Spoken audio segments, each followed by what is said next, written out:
Muy buenas noches, sean todos ustedes a su programa Documentación Clínica, el podcast. Esta noche vamos a debatir un tema muy importante con unos panelistas con una preparación increíble, todos psicólogos clínicos y con otras formaciones. Hoy vamos a hablar sobre lo que es el contrato terapéutico y plan de tratamiento. Comenzamos.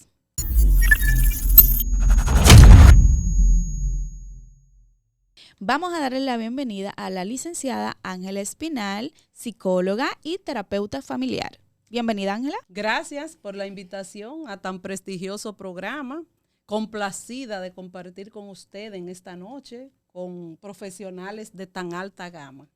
Muy bien, también tenemos al licenciado Francisco Ulloa, el cual es psicólogo clínico. Buenas noches. Buenas noches para todos y para todas, como dicen en el campo. Estamos aquí para brindar la información necesaria y compartir que este momento sea de conocimiento agradable para todos. Plan de tratamiento y contrato terapéutico. ¿Qué tan importante son estas dos partes para nosotros los psicólogos? ¿Cómo debemos de trabajarla? ¿Cómo debemos de formularla? Ángela, Francisco. Bueno, vamos a iniciar con lo que es el contrato terapéutico, Sí. Primeramente, que es de suma relevancia, porque con este se protege tanto el profesional como también protegemos a lo que es el paciente. Totalmente. Le damos una formalidad grandiosa a lo que va a ser nuestra intervención. Es como una forma de comprometer a ese paciente que llega titubeando al consultorio, de que él vea que sí, que esto va en serio, que es formal y que tenemos que salir adelante Que no es para un el juego. bienestar de este. Así es. Pero algo importante que debe tener el contrato es que no sea un conjunto de reglas para que el cliente no se vea presionado y le cause estrés. Debe darle confianza. Así es, como mi compañera estaba hablando, es un contrato que debe también de estar de mutuo acuerdo, debe contener muchas partes, muchas pautas que conforme vamos desarrollando nuestro tema vamos a irlos desglosando, porque puede tener va a manejar la parte de la confidencialidad, los objetivos, la parte monetaria, la frecuencia, todo esto es de suma importancia. Ahora bien, vamos a hablar sobre lo que es el plan de tratamiento. ¿Cómo debemos nosotros manejar el plan de tratamiento? El plan de tratamiento nos permite realizar un tratamiento de manera organizada, acorde a los objetivos que queremos alcanzar. Exacto. Este debe tener coherencia y debe de ser claro. Son unas partes de las características. Así es. ¿Qué vamos a manejar? ¿Cómo vamos a darle seguimiento a nuestros pacientes? ¿Cuál va a ser la primera intervención? Si vamos a tener que manejar algún tipo de terapia. O sea, es muy importante esta parte. Así que este tema debemos de darle mucha relevancia, vamos a darle mucho hincapié, porque ustedes como psicólogos, ustedes como personas que están ahí, posibles clientes, tienen que entender o manejar qué nosotros como terapeutas vamos a implementar con ustedes en cualquier tipo de terapia o sesiones o trastorno que tenga. Eso es lo que queremos, que ustedes, lo que están ahí sentados y nos están viendo, puedan comprender. Ahora bien, bueno, tenemos ahora a la compañera Catherine Martínez, productor. Quiero que me la pongas al aire porque ella también quiere dar una intervención acerca de lo que estamos hablando. Catherine, dime, ¿qué crees tú, qué piensas tú acerca de lo que es el concepto de plan de tratamiento? Hola Giselle, quisiera aportar algo sobre el tema porque lo estoy viendo acerca sobre el plan de tratamiento, que es un conjunto de estrategias que está diseñada para mejorar el estado emocional de cada individuo. Esta es la propuesta de resolución en forma integral de la salud identificado durante el proceso de diagnóstico, el cual debe plantearse de manera secuencial, lógica y ordenada, tomando en cuenta su consideración y todos los aspectos multidisciplinarios con el objetivo de recuperarse. Cuando tenemos un buen plan de intervención, es un plan donde tenemos, el objetivo es que tenemos que ayudar a recuperar al paciente, es decir, su estado emocional como su salud mental. Donde organizamos unas series de terapia, el cual le estamos asignando un plan de tratamiento con el objetivo de que el paciente salga del estado de ánimo en el que se encuentre y también ayudarle a tener una muy buena salud emocional, social y también que él se sienta bien con él mismo. Muchas gracias, Katherine, por tu aporte. Excelente aporte acerca de lo que es el plan de tratamiento. Creo que quedó súper claro, ¿eh? Ahora bien, bueno, me dice mi productor que tenemos otra llamada. Productor, cuando usted quiera, tenemos al colega Moisés Auceda. Hola, Moisés, ¿cómo estás? Buenas noches, Giselle. Muchas gracias por invitarme a este programa tan prestigioso. Y saber de antemano que gracias a estas plataformas estamos dándole a conocer muchas informaciones importantes a la población. Gracias, colegas, también a ustedes por compartir este espacio conmigo y a este público tan importante que nos escucha desde esta transmisión. Sí, Moisés, ¿quieres hablar sobre las características, a dar un aporte acerca del plan de tratamiento? Bueno, ya para abarcar un poco la temática de los planes de tratamiento, debemos de tener presente, como decía la colega, que un plan de tratamiento va a ser una estructura que nos va a dar las pautas necesarias para poder llevar a cabo un programa que vaya acorde a las necesidades de ese paciente al cual vamos a tratar. Entonces, como una principal característica de un plan de tratamiento, tenemos que esta va a ser una herramienta necesaria e indispensable para el psicólogo, ya que esta nos va a ayudar a tener una secuencia programada de cada una de las actividades que va a realizar con el paciente para el proceso de recuperación. Otro punto importante que se maneja es que en el plan de tratamiento son los horarios, y este es el tiempo de trabajo con el paciente que no van a ser estandarizados, sino que van a depender de la necesidad en cada sesión y las dificultades que se presenten al momento de estar trabajando al paciente. Una característica importante también es que si se ha hecho una buena programación de actividades, el terapeuta podrá tener más seguridad en la aplicación de pruebas o terapias, y asimismo también el paciente sentirá que está siendo guiado en base a un programa donde cada actividad tendrá un objetivo que le favorecerá en su cambio. Un buen plan de tratamiento debe de llevar en su mayoría de veces la descripción de la terapia que se aplicará, los objetivos, el tiempo de duración, las herramientas que se van a necesitar, pero también tenemos que recordar que es una herramienta que la vamos a adaptar de acuerdo a lo que el terapeuta quiera o crea conveniente plasmar en ese programa. Y también muy importante que debemos de conocer sobre los planes de tratamiento es que pueden ser modificados en el proceso. Esto con el propósito de dar una línea de cambio y eficientizar el proceso, ya que si una terapia en un determinado momento no nos está dando resultado, podemos hacer el cambio. Para que un plan de tratamiento sea efectivo, debe de centrarse solamente en unos pocos problemas seleccionados y bien clasificados. De lo contrario, el tratamiento carecerá de rumbo. En este caso, no dejar de tomar en cuenta algunos puntos importantes que el paciente nos dé sobre su problemática, sino que clasificar esos problemas y redactar nuestro plan de tratamiento en base a los temas más importantes. Claro está también que los planes de tratamiento psicológico deben ser diseñados de manera individual. esto con el objetivo de satisfacer las necesidades de cada paciente. Y hay que tener presente aquí que se incluye la duración del mismo, los objetivos a alcanzar, los resultados esperados y otros puntos importantes, teniendo siempre en cuenta, como les mencioné, la parte en que esto va a ser adaptado de acuerdo al terapeuta. Sí, gracias, Morcé, por tu buena intervención en el programa.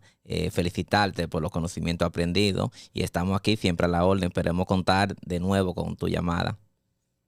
Excelente, Moisés. Wow. Qué orgullo contar, ¿verdad? Con esa Así es, participación totalmente. que nos aclaró tanto sobre este tema de lo que es el plan de tratamiento. Y sus características. Y sus características. Pero yo quiero continuar, voy a continuar, si me permiten, con lo que son los modelos de intervención psicoterapéutico. Excelente. Y como había dicho anteriormente, el plan de intervención nos permite organizar de una manera sistemática y clara lo que son aquellos datos que ya hemos recopilado previamente. Pero estos datos debemos de plasmarlo de una manera concisa. Entonces, ¿cuáles son aquellos datos necesarios para elaborar un plan de tratamiento? Bueno, lo primero es la entrevista inicial, que ustedes saben que es de suma importancia, porque de esta depende que se dé lo que es el enganche terapéutico, que ese paciente que vino a consulta con esperanza de resolver ese problema regrese nuevamente. Ya lo habíamos hablado anteriormente. También el historial clínico, aplicaciones de pruebas psicométricas, la formulación diagnóstica, que es muy importante, que esta consiste en no más de 2 párrafos, en donde vamos a resumir todo esto que hemos recabado. O sea, ¿por qué yo tengo ese diagnóstico a mano? ¿Por qué lo que son el DSM-5, ¿verdad? Estos síntomas que hemos chequeado, las pruebas psicométricas diferentes, el historial clínico. Aquí vamos a hacer ese resumen que me va a decir a mí claramente el porqué de este diagnóstico. También tenemos los objetivos. Señores, los objetivos son relevantes en un plan de intervención. No podemos iniciar este plan si no tenemos claras nuestras metas. Así es. El no tener objetivos claros, coherentes, es como si anduviéramos en el mar sin una ruta definida. Es un barco que en cualquier momento va a naufragar, ¿verdad? Entonces debemos saber hacia dónde, qué tenemos y hacia dónde vamos, lo que queremos lograr. También los signos y los síntomas son de suma relevancia. Por ejemplo, podemos tener un niño que el síntoma sea o la queja o el motivo de consulta es que nos lo refirieron de un centro porque el niño no pone atención, porque el niño interrumpe. Esos son los síntomas. Entonces, ¿qué signo podemos determinar? Bueno, el bajo rendimiento académico. Y ya por ahí podemos tener una idea de que este niño probablemente tenga un TDAH. Continuamos con lo que es la organización del plan psicoterapéutico. La organización es de suma relevancia. En esta vamos a colocar los datos generales, los objetivos a alcanzar, las técnicas o actividad a realizar, recursos que utilizamos en consulta, las tareas o las directivas, además el tiempo que vamos a brindar en cada consulta. Pero antes que nada, de mostrar un ejemplo de un modelo de intervención, vean acá. Estos van a ser los datos generales que vamos a presentar previo al plan. Es de manera resumida porque se supone que ya antes que esto hemos recopilado bastante información del paciente con el historial clínico, las pruebas psicométricas, los informes. Entonces solamente el nombre, la edad, el diagnóstico a intervenir, el enfoque o enfoques a utilizar y el psicólogo a cargo. Mírenlo bien, que no tiene que ser más detallado de ahí. Acá tenemos el primer ejemplo de un modelo psicoterapéutico resumido. Y como le decía, esto tiene que estar organizado. Algunas personas lo hacen de otra forma. A mí me gusta hacerlo en una tabla porque así puedo buscar una información, o sea, de una forma rápida. Las informaciones las consigo rápido. Vemos acá el número de sesiones, los objetivos a intervenir, las técnicas o actividades a realizar. Ponemos actividades porque a veces el paciente llega con una situación especial y no necesariamente ese día yo puedo decidir no voy a aplicar la técnica, sino que voy a conversar con él o vamos a realizar qué actividad que pudiera ser más factible. Y los recursos a utilizar como lápiz, lapicero, hojas en blanco. En la primera sesión usualmente no se dejan tareas. Y aquí la duración fueron 60 minutos de esta sesión. Pero bien, este es un modelo resumido que me voy directamente a la cuarta sesión. Esa es una intervención que hemos estado realizando con una señora que muestra un duelo complicado por la muerte de un hijo. Fue una muerte inesperada. Después de 3 años, la señora se ha aislado, se la pasa llorando. Entonces, hemos venido realizando, como ustedes ven, esta intervención. Lo primero fue conocer el motivo de consulta, el consentimiento informado, que lo firmara. En la segunda evaluación aplicamos escala. En la tercera entregamos el informe, realizamos la retroalimentación. Y aquí en la cuarta sesión ya entramos directamente a lo que son las sesiones, o sea, la terapia. Y como le dije anteriormente, los objetivos tienen que ser coherentes con lo que queremos lograr o con el diagnóstico, coherente con el diagnóstico. Vean acá, en la cuarta sesión vemos, la señora se ha encerrado, habla poco. Entonces mi objetivo en esta sesión es que ella exprese sus sentimientos. La técnica que voy a utilizar, conversación externalizante, ¿verdad? Porque eso es lo que yo quiero lograr, que ella exprese. Entonces la técnica tiene que ser coherente con mi objetivo. Yo no puedo en esta situación ponerle una técnica, por ejemplo, de control de impulsos, porque eso no es lo que yo persigo. Yo lo que persigo es que ella se exprese, que ella llore. Miren los recursos, los pañuelos, yo tengo que tener los clines e incluso en esta sesión hasta los silencios son muy valiosos, dejar que ella se exprese, que sea ella.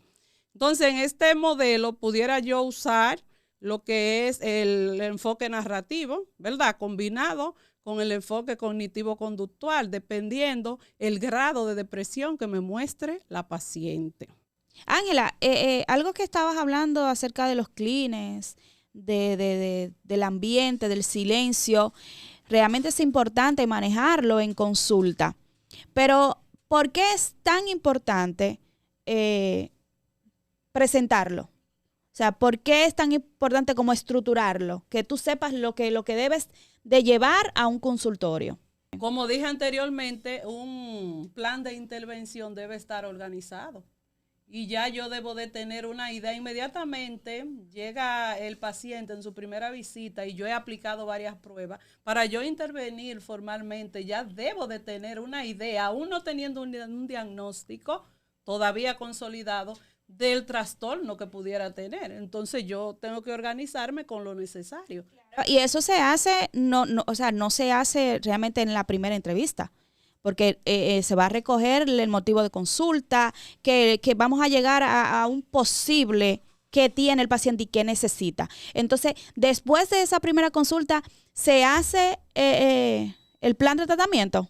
No se realiza el plan de tratamiento después de la primera consulta.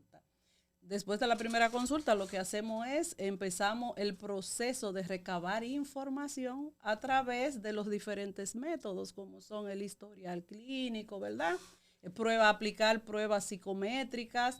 También debemos de tomar en cuenta lo que es el lenguaje no verbal del paciente. Así es. Porque muchas veces el lenguaje no verbal habla más que las palabras. Así es. Porque él me puede decir, no, yo estoy mejor, Pero lo su ves cruzado ahí. movimiento, la forma y decaimiento me dice otra cosa. Así es. Entonces son muchos detalles que debemos de tener en cuenta. Sí, porque nosotros como psicólogos debemos ser muy observadores. Y la tarea, Ángela, ¿en qué momento comienzan a darse la asignación? A las asignaciones no es preciso dejarla, las tareas, en la primera y a veces ni en una segunda sesión, porque estamos todavía en el proceso de recabar Recopilación. datos, recopilando. Entonces yo lo hago a partir de la tercera sesión. Sí, yo creo Sí, también. Sí, es posible. Ya que estabas hablando sobre este modelo, Ángela, ¿existen otros modelos que se puedan implementar? Claro que sí, existen muchos modelos, aunque nosotros utilizamos frecuentemente algunos. Entre ellos está el que mencioné anteriormente y el modelo sistémico familiar. También utilizamos mucho en el ámbito educativo, ¿verdad? Sí, en sí. talleres para mujeres que quieren levantar la autoestima o están sufriendo violencia. Aquí le voy a presentar un modelo sistémico familiar que varía en algunas cosas. Por ejemplo, vemos acá en la tabla el número de sesiones objetivo, pero hay una casilla que dice con quién. ¿Y por qué? Porque en terapia familiar debemos de trabajar, aunque trabajamos la familia, hay momentos en que debemos de trabajar a los integrantes por separado, ¿verdad? También tenemos acá que cambia a tarea por directiva. Terapia familiar no se utiliza el término tarea, sino directiva. Este modelo que vemos aquí es resumido de un caso familiar en donde se presentó la madre con la hija adolescente, en donde la relación es desastrosa, no se saben comunicar entre ellas. Vemos la primera sesión, ¿verdad? Conocer el motivo de consulta, las expectativas, el consentimiento informado, recabar informaciones en la primera y segunda sesión. En la segunda sesión vemos acá que colocamos en la técnica a utilizar lo que es el genograma familiar. Señores, eso tiene una importancia grandiosa. Mediante el genograma familiar podemos descubrir muchas cosas, hasta secretos ocultos en una familia, enfermedades, las temáticas relacionales, las lealtades invisibles que se dan de una generación a otra. A veces vemos familias en donde las mujeres, por ejemplo, son todas divorciadas, vuelven al hogar o que se quedan solteras. Y esto viene de generaciones atrás guardando lealtades invisibles. ¿Es importante aplicar el genograma? Muy importante, porque como les decía, ahí podemos recabar informaciones y entender cosas que en el momento no podemos a través de generaciones pasadas. ¿Se puede aplicar en cualquier tipo de terapia o específicamente en una? Porque siempre la he visto en lo que es la terapia familiar, pero ¿se puede manejar en otro tipo Sí, claro que de sí. área? Claro que sí, depende de la situación y las necesidades que requieren, pero podemos aplicar incluso en el ámbito laboral. Uh-huh. Se aplican genogramas para ver la estructura, ¿verdad?, de la empresa, en donde puede ser aplicado el genograma. Como les decía, en el ámbito laboral, no solamente en lo familiar. Podemos estar trabajando con otro enfoque y si es necesario utilizarlo, porque estamos todavía dudosos para dar un diagnóstico, pues lo usamos. Excelente. Bueno, vamos a continuar detallando sobre lo que es el modelo sistémico familiar, que como le dije, varía en Pero algunos aspectos. no es el sistema adámico, ¿verdad que no? No, claro que no. Desde la Aquí estamos todos de la equipados neurocientífica, con todos no los es ese, certificados. ¿verdad que no? No es ese. Perfecto. Entonces continuamos con este modelo sistémico familiar. Les decía que estamos trabajando la comunicación en una madre, una hija adolescente. Y quiero especificar o resaltar la coherencia que debe de tener un plan terapéutico en cuanto a los objetivos planteados y las técnicas a utilizar. Por ejemplo, acá, yo quiero que ellos mejoren la comunicación. Entonces, para intervenirla y querer mejorar esa comunicación, yo solo no puedo basarme en que ellas me digan que se están comunicando mal o de una manera distorsionada, sino que yo quiero palparlo, yo quiero verlo, para ver la intensidad. En este sentido, aquí vamos a aplicar una técnica que se llama escenificación. Con la escenificación lo que vamos es a provocar de una manera espontánea esta comunicación que ellas tienen, esta comunicación desadaptada. Esta técnica pertenece al enfoque estructural de Salvador Minuchin, que me encanta trabajar con este enfoque porque es muy práctico realmente. Entonces acá aplicamos esta técnica, ¿verdad?, que es coherente a mi objetivo, que es yo ver cómo esta madre y esta hija se comunican. ¿Qué voy a necesitar acá? ¿Con quién? La madre y la hija. Así es. Que van a escenificar. Y aquí están los recursos, el espacio adecuado, sin intervenciones. Ante todo, debemos procurar un espacio tranquilo en donde no haya interrupciones de que entró fulano, de que hay ruidos, un sonido al lado, porque exacto, esto va a influir de una manera negativa a mis objetivos. Ángela, y tocando el tema donde usted estuvo hablando de los diferentes modelos, yo quiero saber en qué ámbito podemos usar estos modelos. Como explicaba, se pueden usar en diferentes ámbitos, el ámbito educativo, el ámbito laboral. De hecho, aquí tengo otro modelo. Miren, este es un modelo muy especial porque se lo realizamos o lo elaboramos enfocado a un taller, el taller titulado Hacia el camino de la igualdad y la equidad de género. Como vemos acá, lo primero es el propósito. El propósito dice educar a las mujeres sobre la importancia de la igualdad e equidad de género. El contenido va a ser enfocado en los roles y estereotipos de género. Las actividades detalladamente que vamos a presentar, los recursos a utilizar y vamos a evaluar al final, o sea, vamos a evaluar el resultado de este taller. Como le decía, eso puede ser utilizado en diferentes ámbitos. Hay un sinnúmero de modelos que por falta de tiempo acá, yo sé que el tiempo es corto, ¿verdad? Sí, en televisión, pero quizá tenemos el honor de que nos invite otro día. Sí. Ángela, yo quiero hacerte una pregunta para que no se quede en el aire. Como los compañeros que se integraron al programa vía Zoom estaban aplicando sobre las diferentes documentaciones, pero estos modelos, este plan terapeuta, ¿es propio del psicólogo o se le entrega una copia al paciente? El plan terapéutico lo tenemos los psicólogos, ¿verdad? Ahora, cuando hablamos del contrato terapéutico, que sí, creo que vamos a seguir vamos a hablar sobre eso. Sí, debemos de darle el contrato terapéutico una copia, lo que es al cliente, ¿verdad? Y nosotros nos quedamos con otra parte. Perfecto. Ahora bien, en esto es importante que nosotros lo manejemos y ustedes que están ahí también puedan entender. ¿Crees tú, Ángela, Francisco, ustedes como psicólogos, que podríamos hacer una buena intervención sin un plan? No. Jamás. No.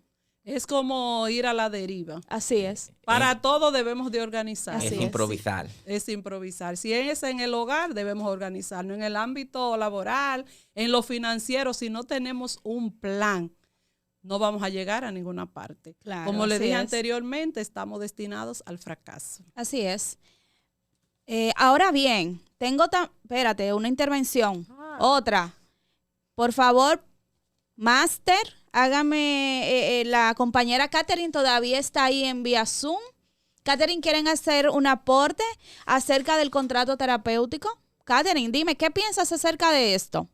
Que para mí es un tema muy importante, el contrato terapéutico, porque es un documento utilizado en un proceso psicológico que sirve como respaldo determinado entre el paciente y el terapeuta.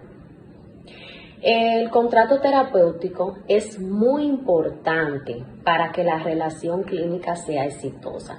Es decir, cuando tenemos un contrato terapéutico es importante porque se trata de un acuerdo entre ambos, entre terapéutica y el paciente, porque es un compromiso que hacen ambos, es decir, un compromiso que se compromete a recibir ayuda para su estado emocional. Es un contrato donde él está dándole la autoridad, le está dando el compromiso que el psicólogo tiene para ayudar al paciente. Muchas gracias. Muchas gracias. Estabas hablando sobre lo que es el contrato terapéutico. Señores, esto es algo muy importante que nosotros como psicólogos debemos de manejar. Y lo que decía mi compañero Francisco, si se debe de entregar una copia, quienes se quedan con parte del contrato es el psicólogo y el paciente o cliente, como ustedes lo quieran llamar. Ahora bien, ¿cuáles son las características importantes que tiene que tener un contrato terapéutico? Una de las características principales que debe tener el contrato terapeuta son los principales los datos del paciente. Así es. No sé por qué dar sino datos del paciente, porque es el acuerdo mutuo entre el paciente y el cliente y el psicólogo. Y otro fundamental es también la confiabilidad. Ser confiable. Es muy importante que un contrato terapéutico sea confiable. ¿Por qué? Porque vamos a presentarle esto a nuestros pacientes, a nuestros clientes. O sea, ellos tienen que ver que lo que nosotros hemos estructurado aquí en esa hoja, ellos se sientan confiables, se sientan seguros, que sepa, que lean detalladamente qué contiene el contrato. Ángela, es muy importante que sea confiable, ¿verdad? Porque es que nos arroja a nosotros, nos da como esa seguridad de que el paciente sí comprendió lo que vamos a estar trabajando en dicho contrato, ¿no? Claro, claro que sí. De hecho, en nuestro código de ética del psicólogo, del CODOT, así es, está estipulado lo que es esta parte de la confidencialidad en el artículo 3. Y en cuanto al contrato, especifica que solamente podrán ser reveladas estas informaciones sobre el proceso psicoterapéutico si la vida del paciente corre un peligro inminente o de un tercero. Así es. Además, si hay una orden judicial, debemos de entregarlo. Sí. O si vamos a realizar intervenciones multidisciplinarias. Así es. Quiere decir que el paciente requiera llevar un tratamiento en conjunto. Y en este sentido, solamente debemos dar la información que no requiera. Dar el nombre. Sí. No dar todo. No podemos dar el nombre. Ojo con esto. A usted que no está viendo. Si nosotros vamos a buscar otra consulta, ¿verdad? O interconsulta con cualquier otro profesional, nosotros sí podemos plantear el caso, pero no podemos revelar el nombre ni los datos personales del paciente, ¿sí? Exacto. Es muy delicado, muy Es decir, delicado. que el paciente puede estar seguro que su información va a estar bien guardada. Así es. Otra característica importante de lo que es el contrato terapéutico es que este debe de ser bajo mutuo acuerdo. Que las dos partes estén de acuerdo con lo que se está postulando ahí, que se está manifestando, está escrito. ¿Verdad? Sí, exacto. ¿Por qué? Debe de estar de acuerdo. De hecho, hay una parte que nunca debe de faltar en el contrato psicoterapéutico, que es el libre albedrío que tiene el paciente que en cualquier momento él pueda decir yo no voy a continuar. Y una cosa, esto nunca debe de faltar. Y una cosa, Ángela y Francisco, antes que me interrumpas, que, por ejemplo, si el paciente vive lejos y no puede llegar tal vez a las 9 de la mañana, podemos decir, no, mira, vamos a hacer un cambio, ya nosotros tenemos nuestro contrato, ¿verdad? Vamos a adecuarlo a la hora en que tú puedes llegar. ¿Tú ves? Entonces es bueno que el paciente y el terapeuta puedan trabajar eso y que estén de acuerdo con lo que está estipulado. Y por eso es un acuerdo mutuo, porque ahí se pone... Ahí tú vas a poner la hora de consulta, que son muy importantes. ¿Qué pasa si el paciente no va a la consulta? Lo que Ángel explicaba, qué se puede modificar. Así es. Porque además yo soy de lo que digo, que no solamente el psicólogo, el paciente debe seguir su contrato también. Claro para que sí. se cuide de ambas partes. Claro que porque sí. como lo que estamos viendo últimamente, que personas sin título dando terapia, otros haciendo cirugía, entonces ahí usted tiene su contrato y se cuida usted y cuida también. Nos curamos en salud ambos, ¿eh? Exactamente. Ahora bien, sí, tiene que ser ético. Un contrato terapéutico tiene que ser ético. Oh, eso es fundamental. Por norma. cero altimaña, cero letras pequeñitas, Ya como lo hacen en saben. los bancos. Correcto. Sí, para que no Sí. lean. Que no Que te lean, ponen sí. un párrafo con las letras pequeñitas que no lo entiendan. No, aquí todo debe de ser claro, y analizado. Preciso y conciso. Y preguntarle al paciente, ¿usted está de acuerdo? ¿Entendió? Y si no entendió algo, nosotros aclararle. Y no usar esos términos tan formulados, tan estructurados que tal vez el paciente ni conoce. Vamos a usar Exactamente. palabras claras que ellos puedan entender. Mire, ahí dice mamá, no la que me procreó, por decir una palabra. Vamos a ser preciso y conciso en cuanto a esta Sí, parte. que el cliente entienda y se sienta más confiable con nosotros. Así es. Y también, por último, una de las características es que debe de ser original. Sí, cada psicólogo siempre tiene su punto, tiene su... Cómo manejarlo, Sí, cómo guiarlo, sí. cómo llevarlo. ¿Sí? Entonces, sí, Tiene su marca personal. así es. Eso depende realmente de cada... Sí, cómo, sí. cómo cada terapeuta maneje el contrato. ¿Sí? Otra cosa, en el contrato deben aparecer detalladas otras cosas fundamentales para evitar ciertas confusiones o riñas previamente. Francisco, usted estaba hablando ahorita sobre eso. ¿Cuáles serían esas pautas a seguir? Sí, ¿Cuáles son esos modelos de contrato nosotros tenemos, terapéutico? mira, varios modelos en nuestro sistema de practicar la clínica. Un caso muy importante que tenemos en el contrato es cuando va un niño. Usted sabe que el niño no está en una edad apta para firmar. es. Entonces ya ese contrato nosotros tenemos que agregarle la firma de tutor. Pero también cuando tenemos una persona que va que no está en su capacidad lúcida de firmar, también tenemos que hacer ese contrato, agregarle la firma de tutor, Así es. donde la persona es responsable, porque uno no puede poner a firmar un contrato a un niño, el niño dice que no está apto para firmar, entonces esos son uno de los tipos de los contratos que se van estimulando y a veces van poniendo más grandes. Que hay que tener en cuenta que muchas veces que mucha gente lo confunde, lo que es el contrato terapeuta. Consentimiento, Consentimiento también informado. Ok, sí, la gente en muchas Sí, así ocasiones lo es. confunde. Y como Ángela lo explica y lo dijo, ¿cómo que se llama, Ángela?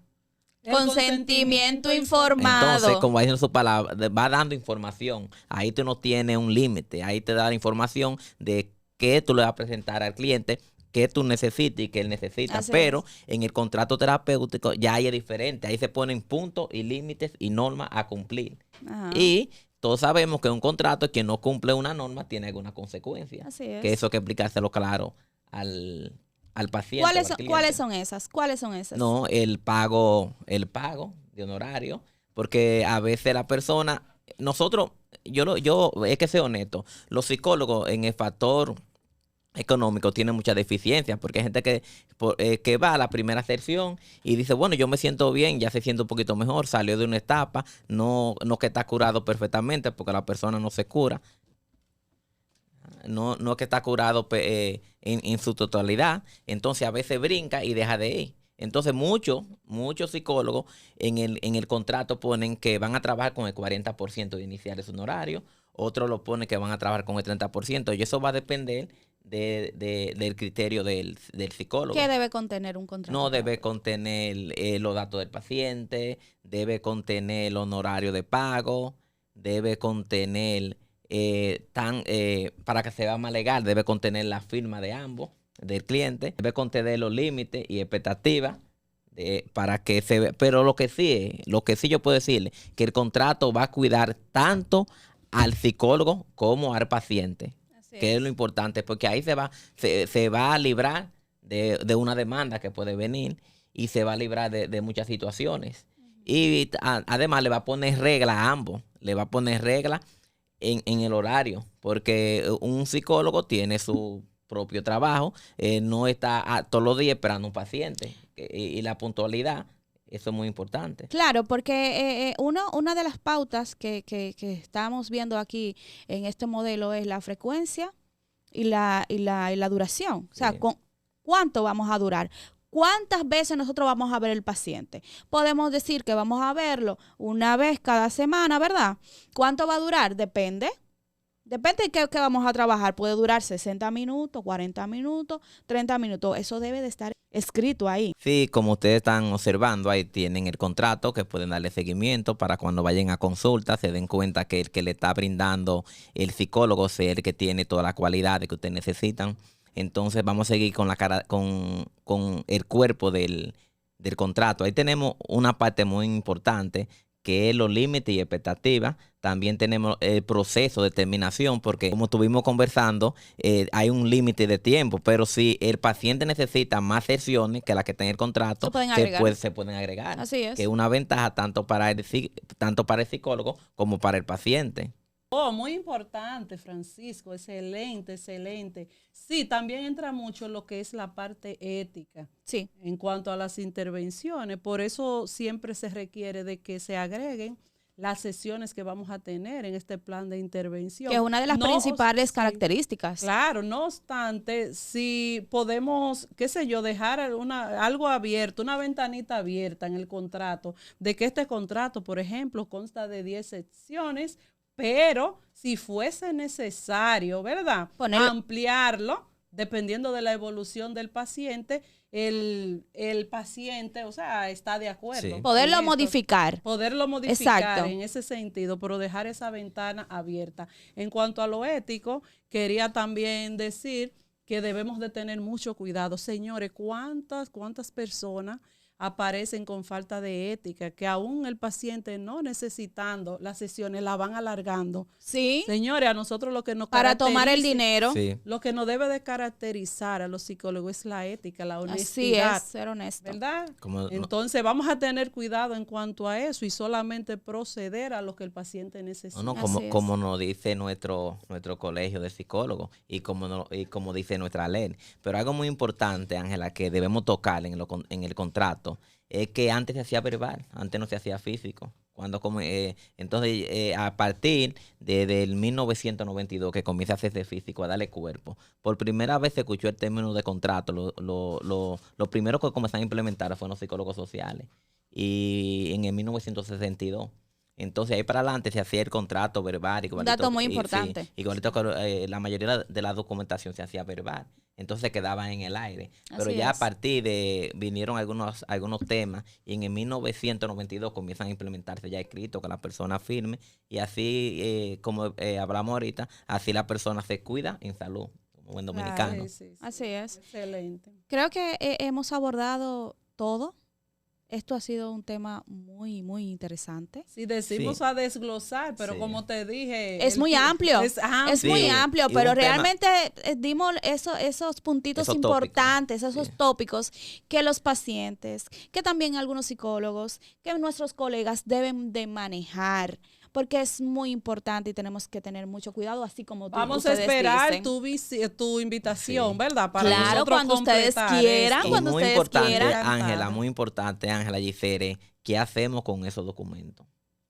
Porque en la parte clínica de intervención, la documentación es muy importante, pero Sí. hay que guardar esos documentos, que muchas personas, tanto el paciente, agarra el contrato y lo tira por ahí, Sí. y después cuando le viene la situación andan como locos. ¿Dónde lo tiré? Así ¿Dónde es. está lo otro? Tenemos que archivarlo. Debemos archivarlo.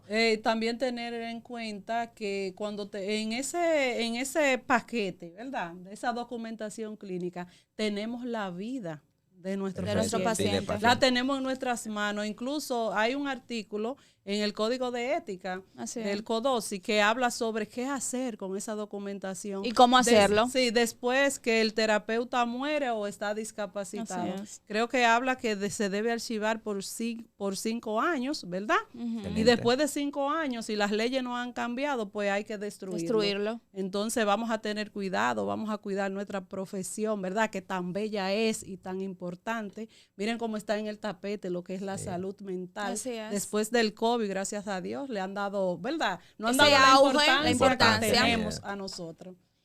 Muy bien, así que llegamos a la parte final. qué Dios pronto. mío, pronto, Sí, sí, sí. de verdad, un tema muy interesante. Muchas gracias, Moisés, muchas gracias, Katherine, por estar conectados ahí y dar esos aportes tan importantes que nosotros necesitábamos. Nuestro compañero Francisco Ulloa, señores, un aplauso para este compañero. Nuestro licenciado, nuestra licenciada Siempre a la orden. Ángela Espinal, una eminencia. Ustedes son Gracias. eminencia. Igual para Sí, ti hoy. sí. Muchas gracias, muchas Comunicador, Por gracias. estar aquí hoy. Muchas gracias. contigo. Para la próxima le voy a hacer una invitación. Estamos en Estudio 122. Esto es Documentación Clínica. Nos vemos en otra entrega. Muchas gracias.